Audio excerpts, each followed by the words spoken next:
व्यवस्था या संस्कृति को समझने के लिए हम बड़े बड़े आंकड़े को देखते हैं, लेकिन एक और दिलचस्प तरीका है, और वो है उस जगह की जमीन को, उसकी मिट्टी को समझना।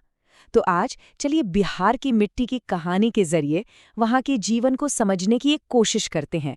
सोचिए, किसी भूमि को क्या चीज संपन्न बनाती है। अक्सर हमारे दिमाग में बड़े बड़े उद्योग, शहर या टेक्नोलॉजी जैसी बातें आती हैं, है ना? लेकिन क्या हो अगर असली खजाना हमारे पैरों के ठीक नीचे दबा हो? जी हाँ, वो खजाना है मिट्टी। और देखिए, बिहार जैसे कृषि प्रधान राज्य में, जहाँ की ज्यादातर आबादी खेती पर ही निर्भर है, वहाँ मिट्टी सिर्फ धूल ला कीचड़ नहीं है। नहीं, बिल्कुल नहीं। ये तो वहाँ की जीवन और अर्थव्यवस्था की नींव है। कह सकते हैं कि ये एक ऐसा मुख्य किरदार है जो ये तय करता है कि लोगों की थाली में क्या होगा और बाजार में क्या बिकेगा। तो चलिए शुरू करते हैं, बिहार की इसी जमीन की पड़ताल करते हैं और देखते हैं कि ये मिट्टी इस राज्य की कहानी हमें कैसे सुनाती है। तो ये है हमारी यात्रा का एक छोटा सा नक्शा। हम जलोढ़ मिट्टी के उपजाऊ मैदानों से शुरू करेंगे, फिर सीमाओं की अनोखी मिट्टी जैसे तराई और बलथर तक जाएंगे। और जैसा कि यहाँ दिख रहा है, हर मिट्टी की अपनी एक अलग खासियत है और अपनी एक अलग कहानी भी। ठीक है, तो हमारी यात्रा शुरू हो रही है बिहार के दिल से, यानी वो विशाल मैदान जिसे गंगा, गंडक और कोसी जैसी बड़ी बड़ी नदियों ने सदियों से बनाया है। और यहाँ की जो मुख्य मिट्टी है वो है जलोढ़ मिट्टी, जिसे अंग्रेजी में एलुवियल सॉइल भी कहते हैं। लेकिन रुकिए, सभी जलोढ़ मिट्टी एक जैसी नहीं होती। इसके भी दो मुख्य चेहरे हैं, दो प्रकार हैं। एक है खादर, जो नई और बहुत ज्यादा उपजाऊ है, और दूसरी है बांगर, जो पुरानी और उसकी तुलना में थोड़ी कम उपजाऊ होती है। चलिए इन दोनों के बीच का बुनियादी फर्क समझते हैं। तो पहले बात करते हैं खादर की। देखिए, खादर वो नई मिट्टी है जिसे नदियां हर साल बाढ़ के साथ एक नई परत की तरह बिछा देती हैं।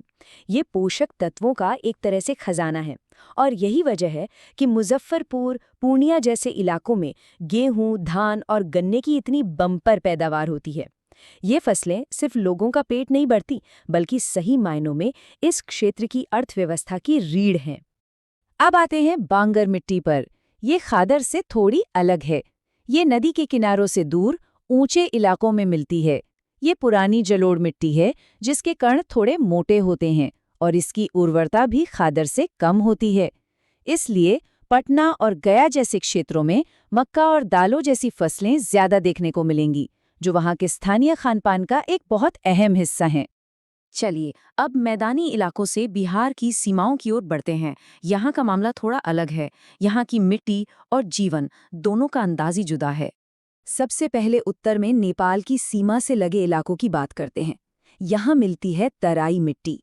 इस मिट्टी की खासियत ये है कि ये नमी को बहुत अच्छे से पकड़कर रखती है, एक स्पंज की तरह। और बस यही बात इसे गन्ना और जूट जैसी व्यावसायिक फसलों के लिए एकदम परफेक्ट बना देती है। और हाँ, ये फसलें इस इलाके की आय का मुख्य स्रोत भी हैं। और इसी के पास उत्तर पश्चिम में, मतलब पश्चिमी चंपारण के एक छोटे से हिस्से में, एक और अनोखी मिट्टी है, पीडमोंट दलदली मिट्टी। जैसा कि नाम से ही जाहिर है, इस मिट्टी में इतनी ज्यादा नमी होती है कि ये एक प्राकृतिक दलदल जैसा बना देती है। और ये दलदली जमीन धान यानी चावल की खेती के लिए किसी वरदान से कम नहीं है। अब उत्तर की नमी वाली उपजाऊ जमीन से एकदम पलटकर दक्षिण की तरफ चलते हैं। यहाँ छोटा नागपुर पठार के किनारे पर है बलथर मिट्टी। ये दिखने में लाल पीली, रेतीली और थोड़ी अम्लीय होती है। इसमें पानी रोकने की क्षमता बहुत कम है, लेकिन इसकी यही कमी ज्वार और बाजरा जैसे मोटे अनाजों के लिए खूबी बन जाती है, क्योंकि ये फसलें कम पानी में भी आसानी से उग सकती हैं। तो अब तक हमने बड़े बड़े इलाकों की बात की। अब जरा कुछ ऐसी खास मिट्टियों पर जूम इन करते हैं जो भले ही छोटे छोटे इलाकों में मिलती हैं, लेकिन बिहार की खेती बाड़ी में उनका योगदान बहुत बड़ा है। नदी की लय से बनी एक भूमि, ये बात टाल मिट्टी पर बिल्कुल सटीक बैठती है। ये एक ऐसी मिट्टी है जिसका पूरा का पूरा वजूद गंगा नदी के मौसमी उतार चढ़ाव से ही जुड़ा हुआ है।